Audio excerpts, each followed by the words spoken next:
This is my true story. When my wife died, my only reason to live was my son. But one night, he vanished without a word. No note, no reason, just gone. For 25 years, I searched, prayed, begged for a sign, nothing. People told me to move on. But how does a father stop waiting for his child? I grew old with unanswered questions, in an empty chair at the table. Then one morning, a letter arrived, from the son I thought I'd lost forever. But when I read the last line, my heart froze. Hello, and welcome back to Chroma Chronicles. Today, we delve into a different kind of justice, the painful reckoning of time and silence, and the final, quiet closure that took 25 years to deliver. This is a story of enduring love that was tragically lost to a fundamental misunderstanding. Before we dive into this heartbreaking account, 25 years is a long time to live with silence. If you believe that a parent's love never truly fades, please hit that subscribe button. Your support keeps this community a place where difficult truths can finally find peace. 25 years is a long time to live with silence. Too long for a father who once heard his son's laughter echo through the walls every morning. When he vanished, it was as if someone had ripped the sound out of my life. The house went quiet overnight. His room stayed exactly the same. Bed made, clothes still folded, the last glass of water he drank still sitting on the bedside table, now just collecting dust. I remember walking into his room the next morning and feeling something heavy settle in my chest. It wasn't just fear.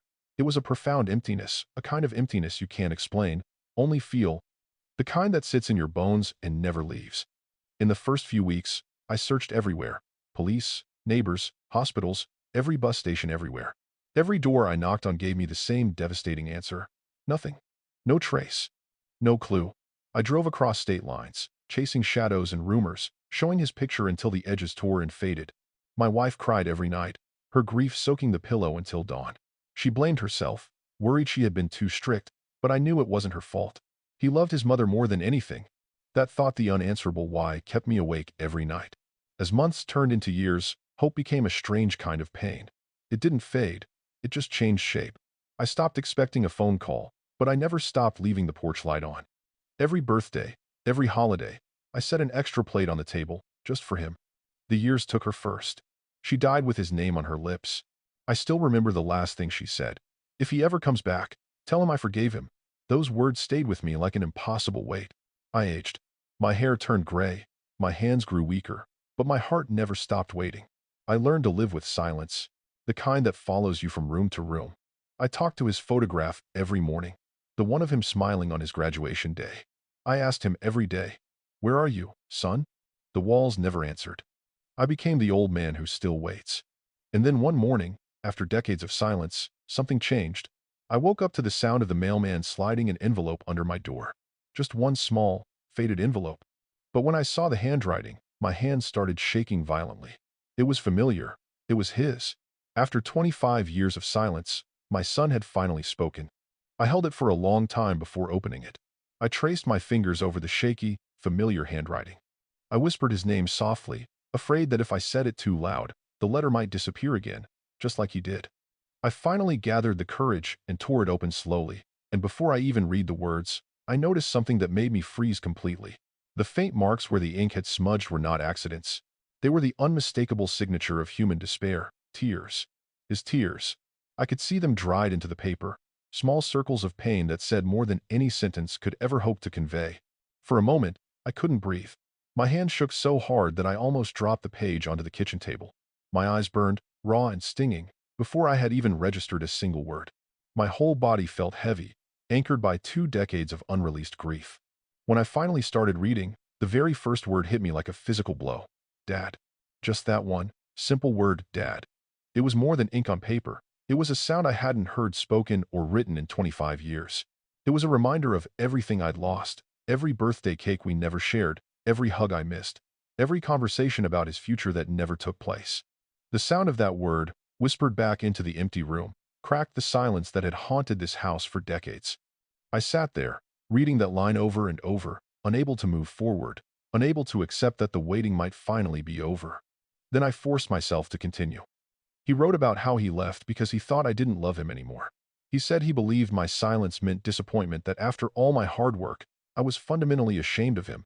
My throat closed up, choking on the air. I had never stopped loving him, not for one single, agonizing second.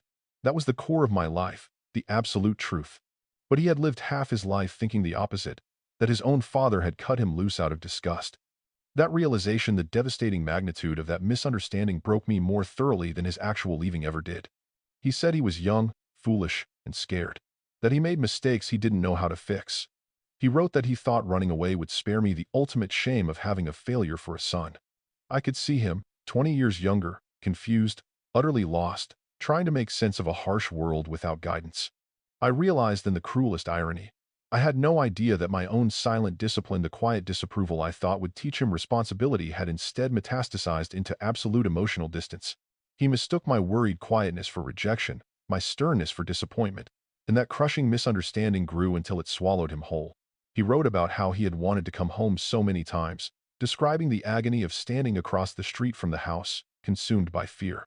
"I saw you sitting on the porch alone once," he wrote, "and I wanted to call out your name, but I couldn't make my voice work." Reading that line, my heart twisted into a knot of painful recognition. He had been so close, close enough to see me, close enough to return, and yet still too broken inside to step forward.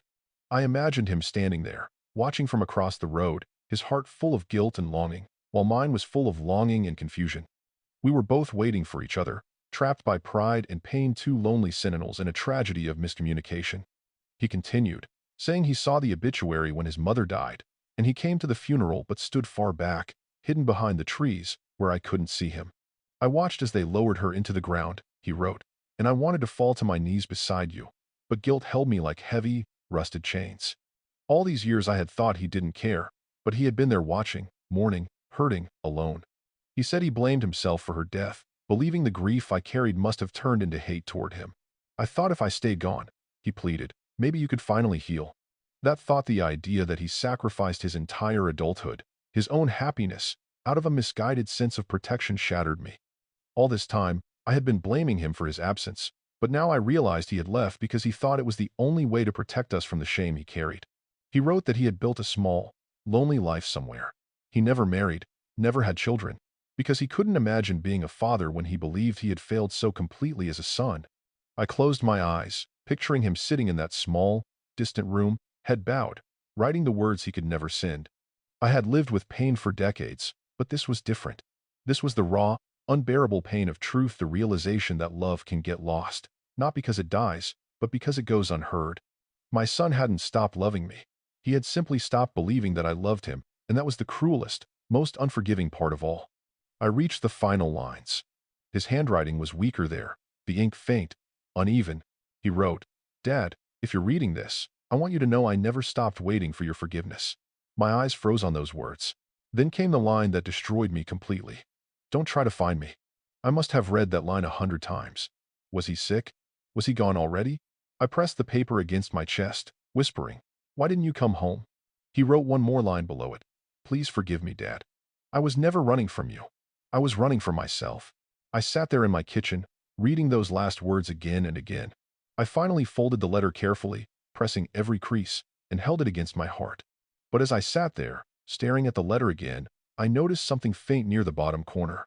It was barely visible, almost hidden under the folds, a few extra words, written smaller, lighter, as if he added them at the last moment.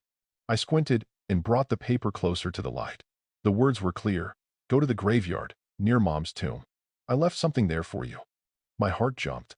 I grabbed a coat and a flashlight and walked out into the cold night. I drove straight to the graveyard. I hadn't been there since my wife's death anniversary, but tonight, I was there for him. I knew every path, every turn. I stopped at her tombstone. I looked around, and near the edge of the grave, I noticed a small patch of disturbed soil. My knees pressed into the cold earth as I started to dig with my trembling fingers. After a few moments, I felt something hard beneath the soil. I brushed it off and pulled it out. It was a small, rusted metal box, about the size of a lunch tin. My fingers trembled as I forced the lid open. Inside, wrapped in old cloth, were several faded photographs of our family and something else beneath them. I pulled out a small envelope, yellowed with age, and a thick bundle of money, old bills, tightly packed and wrapped with a rubber band. I opened the envelope. Inside was a short note written in the same familiar handwriting: "Saved for you, Dad, so you'll never struggle again." I froze. He had left this for me. Even after all the years of poverty, he had been saving for me. I looked at the money and realized all those years he lived in pain, he was protecting me from afar. It was his final, quiet act of love. He had left a part of himself here, something I could hold, something that said, "I still love you." I looked up at her picture on the tombstone and whispered, "He came back, just like I told you he would." I sat there until the first light of dawn. I didn't need to find him anymore. His letter and his gift had found me. The silence no longer felt cruel. It felt like closure.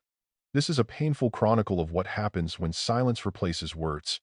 If you or someone you know is holding on to a secret that is destroying a family, please share this video now and encourage them to speak the truth before it is too late. I keep the rusted box on a shelf now. Every morning, I sit with my cup of tea and look at the photos. I've stopped blaming myself for everything. I can't change the past, but I can honor what's left. I visit the graveyard every Sunday now.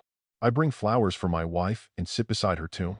I tell her that our boy never forgot us, that he loved us till his last breath. If this story of enduring parental love touched your heart, please comment below and tell us what you would say to your son if you received this letter. I've learned that forgiveness doesn't erase the hurt, but it makes it bearable. It turns a wound into a scar. We upload new chronicles of finding justice and closure every week. Click the notification bell so you don't miss the next story. My final thought is simple, but it's everything. He vanished to escape my silence, but his love found its way home. For more chronicles of finding light after tragedy, click on the video now showing the inheritance deception for another story of closure.